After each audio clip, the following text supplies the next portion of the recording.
Hello दोस्तों, आप सभी का मेरे यूट्यूब चैनल धूमकेतु जीएस क्लासेस में बहुत बहुत स्वागत है। दोस्तों, आज हम लोग बायोलॉजी के बहुत ही इंपॉर्टेंट चैप्टर को डिस्कस करने जा रहे हैं, जो कि है हमारा मानव रोग। ठीक है, इसके हम लोग टॉप 25 क्वेश्चंस को डिस्कस करेंगे, जो लगभग हर साल पूछ लिए जाते हैं। और आप देखेंगे कि लगभग सारे एग्जामों में ये क्वेश्चंस पूछे ही पूछे जाते हैं। दोस्तों, इससे पहले हम लोगों ने विटामिन के टॉप 25 क्वेश्चंस को डिस्कस कर लिया है, तो उसमें विटामिन की कमी से होने वाले रोगों को कवर अप कर लिया गया है। तो जो भी फ्रेंड्स हमारे अभी तक वीडियो नहीं देखे हैं, डिस्क्रिप्शन में मैं उसका लिंक दे दूंगा, आप उसको जाकर देख सकते हैं, जिससे आपका ये टॉपिक पूरा कवर हो जाएगा। और जो भी हमारे फ्रेंड्स यूपीएसआई, यूपी पुलिस 2023 का एग्ज़ाम देने जा रहे हैं, या यूपी ट्रिपल एससी पेट का 2023 का एग्ज़ाम देने जा रहे हैं, उसके लिए काफ़ी इंपॉर्टेंट होने वाली है सीरीज़, तो इसको ध्यान से देखिएगा। तो आइए स्टार्ट करते हैं पहले क्वेश्चन से। पहला क्वेश्चन है, जल में मरकरी के प्रदूषण से कौन सा रोग हो जाता है? तो इसका आंसर है मिनीमाता रोग हो जाता है। ये कई बार एग्जाम में पूछा जाता है, और ये सबसे पहले जापान में 1952 ईस्वी में नोटिस किया गया था। ठीक है, क्या होता है कि जो रासायनिक फैक्ट्रियाँ होती हैं, केमिकल फैक्ट्रीज होती हैं, वो मरकरी को जल में रिलीज कर देती हैं, और वो धीरे धीरे जो है वाटर बॉडी में चला जाता है, और मछलियाँ जब उसको कंज्यूम करती हैं तो वो उनके अंदर जो है स्टोर हो जाता है। अब जब इंसान मछलियों को खाता है तो वो उसके अंदर आ जाता है मरकरी। ठीक है, तो इससे जो है मिनीमाता रोग हो जाता है। चलिए अगले क्वेश्चन पर चलते हैं। वृक्क में बनने वाली पथरी रासायनिक दृष्टि से क्या होता है? ठीक है, तो ये होता है कैल्शियम ऑक्जेलेट होता है।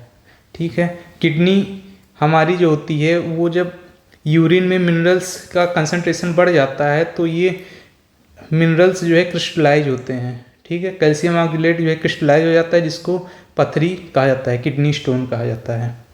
चलिए अगले क्वेश्चन पर चलते हैं। सार्स का पूर्ण रूप है, ठीक है, तो हाल ही में आप देखें ये काफ़ी चर्चा में था, तो इसका पूरा नाम होता है सीवियर एक्यूट रेस्पिरेटरी सिंड्रोम। तो इस क्वेश्चन के आने के चांसेस बहुत ज़्यादा हैं, इसको वेरी इंपॉर्टेंट लिख दीजिएगा। ठीक है, सार्स कोविड कोरोना वायरस। चलिए अगले क्वेश्चन में चलते हैं।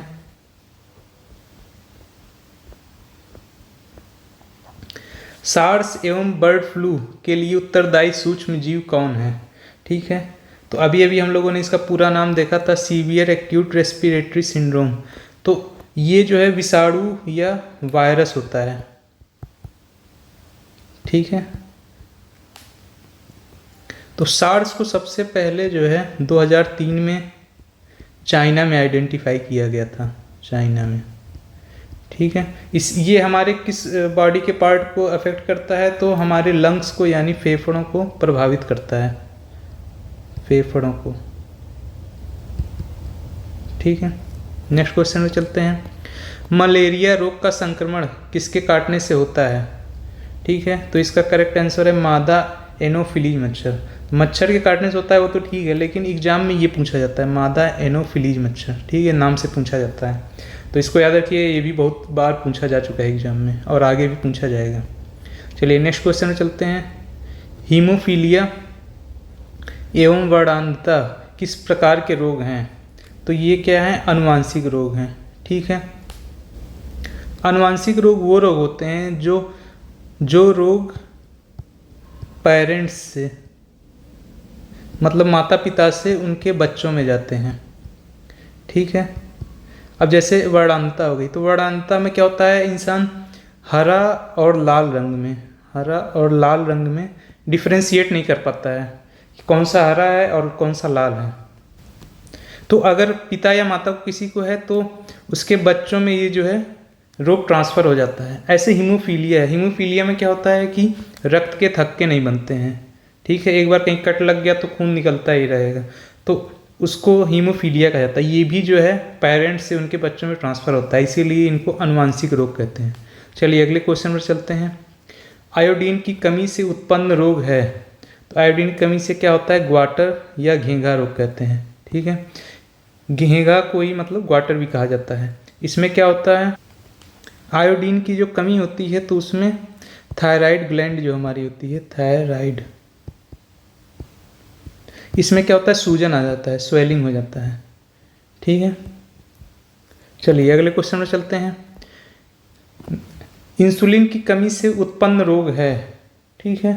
तो आप सभी को लगभग फेमिलियर होंगे ही होंगे, क्योंकि ये आजकल बहुत कॉमन बीमारी हो गई है डायबिटीज़, तो मधुमेह या डायबिटीज़, ठीक है। तो इंसुलिन का काम क्या होता है मैं आपको ये बताता हूँ। इंसुलिन क्या करता है कि जब आप खाना खाते हैं तो ब्लड में आपके ग्लूकोज की मात्रा बढ़ जाती है, ठीक है। तो इंसुलिन जो है डायरेक्ट ब्लड स्ट्रीम में रिलीज होता है और जितने भी सेल्स होते हैं, आपकी कोशिकाएं होती हैं, उनको उत्तेजित करता है। किस लिए उत्तेजित करता है? ग्लूकोज का कंजम्पशन बढ़ाने के लिए। तो लोग ग्लूकोज का कंजम्पशन बढ़ा देते हैं और क्या होता है कि ब्लड में जो है आपके खून में ग्लूकोज का लेवल डाउन हो जाता है, मतलब नॉर्मल लेवल पे आ जाता है, नॉर्मल हो जाता है फिर से।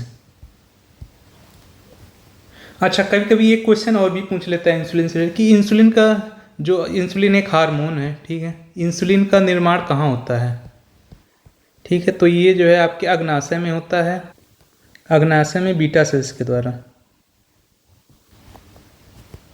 दोस्तों एक ग्लूकागन भी होता है, तो वो इसका अपोजिट काम करता है, ठीक है। जब ब्लड स्ट्रीम में आपके ग्लूकोज का लेवल बहुत एक डाउन हो जाता है, लेवल से कम हो जाता है, तो ये जो है ग्लाइकोजन को ग्लूकोज में कन्वर्ट करा के उसमें जो है प्रवाहित करने के लिए बोलता है, ब्लड स्ट्रीम में उत्तेजित करता है।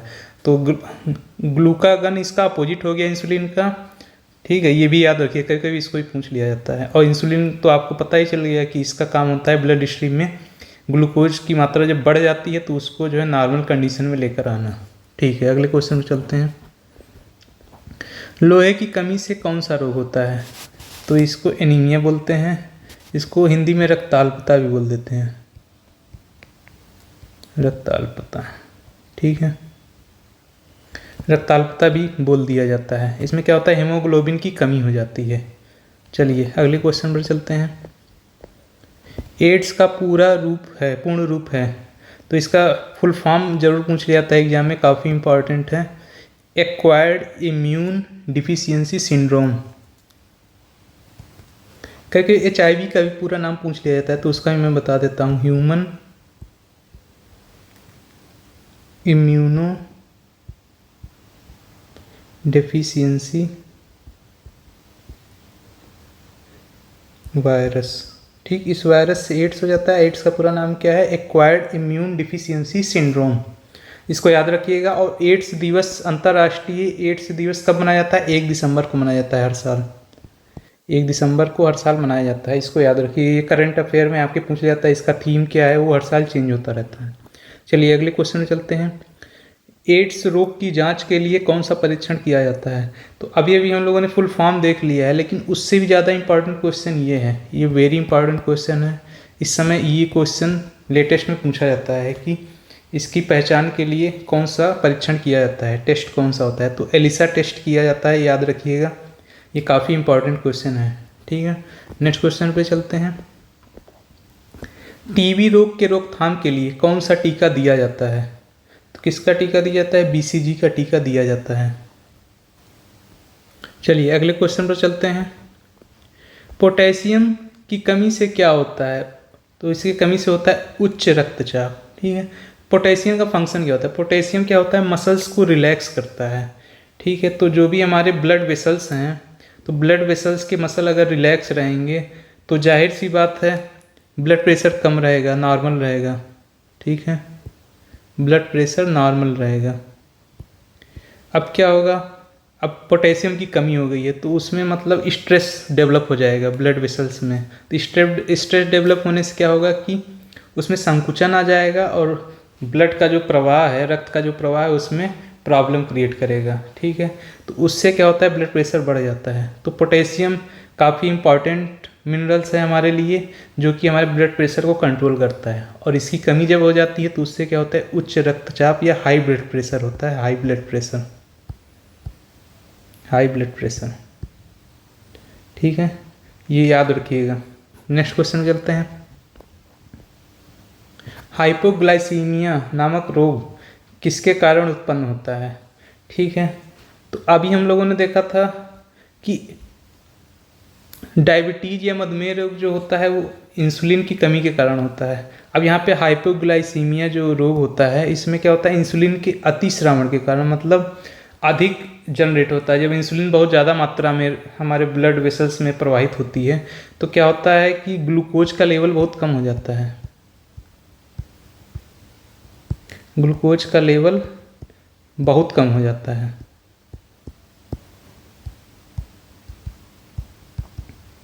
तो हमारे लिए बहुत कम होना भी सही नहीं है, बहुत ज़्यादा होना भी सही नहीं है। ग्लूकोज, हर चीज़ का लेवल बैलेंस होना चाहिए। तो अगर ग्लूकोज का लेवल कम हो गया तो उसको हाइपोग्लाइसीमिया कहते हैं, और वो किस कारण होता है, इंसुलिन के बहुत ज़्यादा जो है ब्लड वेसल्स में प्रवाहित होने की वजह से होता है। ठीक है, अगले क्वेश्चन में चलते हैं। सामान्य जुकाम के लिए उत्तरदायी जीव है, तो वो है राइनो वायरस। ठीक है, राइनो वायरस आप कॉमनली किसी को जुकाम हो गया, कहते नहीं वायरल वाला हो गया जुकाम या फीवर हो गया, तो उसके लिए राइनो वायरस ही उत्तरदायी होता है। ये बहुत कॉमनली पाया जाता है। ठीक है, चलिए अगले क्वेश्चन पर चलते हैं। टाइफाइड नामक रोग होता है, ठीक है, तो ये किसकी वजह से होता है, साल्मोनेला टाइफोसा नामक जीवाणु से। ठीक है, तो एक तरह से जीवाणु या बैक्टीरिया से होने वाला रोग है, बैक्टीरिया से होने वाला रोग है टाइफाइड। और कौन सा बैक्टीरिया है, साल्मोनेला टाइफोसा। ठीक है, ये काफ़ी इंपॉर्टेंट क्वेश्चन है, और स्पेशली करके यही पूछ जाता है बैक्टीरिया से होता है या वायरस से होता है या फंगस से होता है। तो इसका मैं एक अलग से वीडियो बनाऊंगा कि बैक्टीरिया से कौन सा रोग होता है, वायरस से कौन सा रोग होता है, फंगस से कौन सा रोग होता है, ट्रिक के साथ मैं बता दूंगा, फिर आपको हमेशा के लिए वो याद हो जाएगा। ठीक है, अभी के लिए इसको याद रख लीजिएगा। चलिए नेक्स्ट क्वेश्चन में चलते हैं। येरसीनिया पेरिटस किस रोग को फैलाने वाले विषाणु हैं। ठीक है, विषाणु को इंग्लिश में कहते हैं वायरस, तो ये प्लेग को फैलाने वाले वायरस हैं, येरसीनिया पेरिटस। नाम याद रखिएगा, कभी कभी ये पूछ लेगा कि प्लेग को फैलाने वाले कौन से वायरस हैं, तो येरसीनिया पेरिटस, तो इसका नाम जरूर याद रखिएगा। कभी कभी क्वेश्चन घुमा के पूछ लेगा, रिवर्स करके। चलिए अगले क्वेश्चन में चलते हैं। ट्रिपैनोसोम नामक एक कोशिकीय जीव से कौन सा रोग उत्पन्न होता है। ठीक है, तो उससे कौन सा रोग उत्पन्न होता है, निद्रा रोग। इसको याद रखिएगा, 18वां क्वेश्चन है। नेत्र रोग का चिकित्सक क्या कहलाता है, तो उसको आकुलिस्ट बोलते हैं। ये क्वेश्चन कई बार एग्जाम में पूछा है, वेरी इंपॉर्टेंट, इसको लगा दीजिएगा, आकुलिस्ट बोलते हैं उसको। अगला क्वेश्चन, हैजे के रोगाणुओं को कौन फैलाता है, मतलब हैजे के रोगाणु जो होते हैं इनका कैरियर कौन होता है। ठीक है, तो इसका कैरियर है आपका घरेलू मक्खी, फ्लाई। नॉर्मल जो मक्खियाँ आप देखते हैं, इसीलिए कहते हैं कि जहाँ मक्खियाँ ज़्यादा हो वहाँ के खाने नहीं खाने चाहिए, क्यों, क्योंकि उससे हैजा होने का खतरा बना होता है। ये लोग कैरियर होते हैं इसके रोगाणुओं के। चलिए अगले क्वेश्चन में चलते हैं। पानी में फ्लोराइड की अधिकता से कौन सा रोग हो जाता है, तो उससे कौन सा रोग हो जाता है, फ्लोरोसिस, फ्लोरोसिस का रोग हो जाता है। फ्लोरोसिस में क्या होता है कि आपके दांत और हड्डियां दोनों जो है टेढ़े मेढ़े हो जाते हैं, दांत एवं हड्डियां टेढ़े हो जाते हैं। चलिए अगले क्वेश्चन में चलते हैं। मस्तिष्क की बीमारी को किसके द्वारा पहचाना जाता है, तो इसका आंसर है ईईजी। अब कुछ लोग ईसीजी से कंफ्यूज हो रहे होंगे, एक्चुअल में ईसीजी जो होता है, ईसीजी का प्रयोग होता है आपका हृदय के फंक्शन को नापने के लिए, हृदय के फंक्शन को देखने के लिए। ठीक, इसका पूरा नाम क्या है, ईसीजी का पूरा नाम है इलेक्ट्रो कार्डियोग्राफी।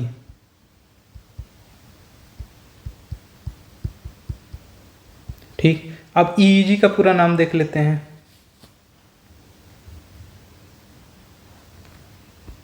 इलेक्ट्रो इंसेफ्लोग्राफी। इसका नाम भी याद रखिएगा, फुल फॉर्म पूछा जाता है ईईजी का और ईसीजी का, इसलिए मैंने आपको बता दिया है। ईसीजी का यूज होता है हृदय के फंक्शन को नापने के लिए, ठीक है, चेक करने के लिए, और इसका पूरा नाम होता है इलेक्ट्रोकार्डियोग्राफी। ठीक, और इसका ईईजी का पूरा नाम क्या होता है, इलेक्ट्रॉन इंसेफ्लोग्राफी, इलेक्ट्रोइंसेफ्लोग्राफी। चलिए नेक्स्ट क्वेश्चन में चलते हैं। क्षय रोग किसके कारण होता है? तो ये जो है माइक्रोबैक्टीरियम ट्यूबरकुलोसिस की वजह से होता है, जो कि एक क्या है, बैक्टीरिया है। मैंने आपको बताया था कि इसका मैं एक अलग से वीडियो बनाऊंगा, बैक्टीरिया, वायरस, फंगस से कौन कौन से रोग होते हैं, उसका एक लिस्टिंग में दे दूंगा ताकि आपको ट्रिक से कभी भूलेगा नहीं। उसमें एक ट्रिक है वो आपको हमेशा याद रहेगी। तो माइक्रोबैक्टीरियम ट्यूबरकुलोसिस जो है क्षय रोग के लिए उत्तरदायी होता है। ये क्वेश्चन कई बार पूछा गया है, याद रखिएगा। और इसके बचाव के लिए बच्चों को जो टीका दिया जाता है वो कौन सा टीका होता है? BCG का टीका। ये भी बहुत बार एग्जाम में पूछा गया है, लेकिन लेटेस्ट में इसको ये पूछा जा रहा है किस बैक्टीरिया की वजह से होता है। चलिए नेक्स्ट क्वेश्चन चलते हैं। रूबेला वैक्सीन किस रोग के रोकथाम के लिए लगाई जाती है? तो छोटी माता है चिकन पॉक्स कहते हैं इसको, चिकन पॉक्स। और खसरा के लिए भी यही वैक्सीन कामयाब मतलब काफ़ी कामयाब वैक्सीन है रूबेला वैक्सीन जो है। खसरा के लिए भी है, चिकन पॉक्स के लिए भी है, मम्स के लिए भी है।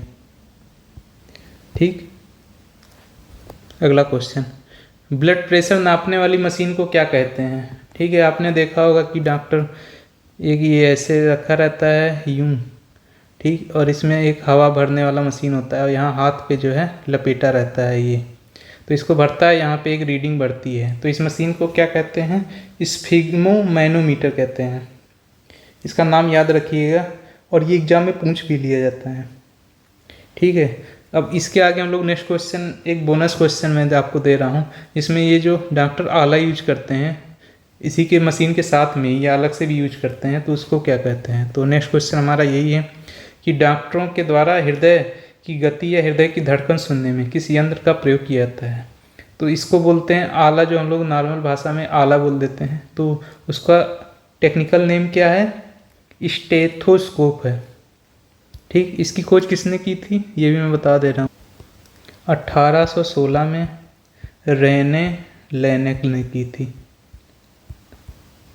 ठीक, कभी कभी ये भी पूछ लेता है कि स्टेथोस्कोप या आला जो है हमारा डॉक्टर द्वारा यूज किया था, इसका आविष्कार किसने किया था? तो 1816 में रेने लेनेक ने किया था और इसका नाम आपको पता चल गया, स्फिग्मोमैनोमीटर है। ठीक है, तो इसके साथ ही हम लोग का ये वीडियो कंप्लीट होता है। जो लोग हमारे विटामिन से संबंधित वीडियो नहीं देखे हैं उसका लिंक मैं डिस्क्रिप्शन में दे रहा हूँ, उसको जरूर देखिएगा, ताकि ह्यूमन डिजीज या मानव रोग वहाँ पे जाकर के पूरा हो जाता है। दोनों आपस में इंटरकनेक्टेड वीडियो हैं। ठीक है, तो thank you friends for watching, और ज़्यादा से ज़्यादा सब्सक्राइब करिएगा आप लोग, शेयर करिएगा चैनल को, and thank you for watching this.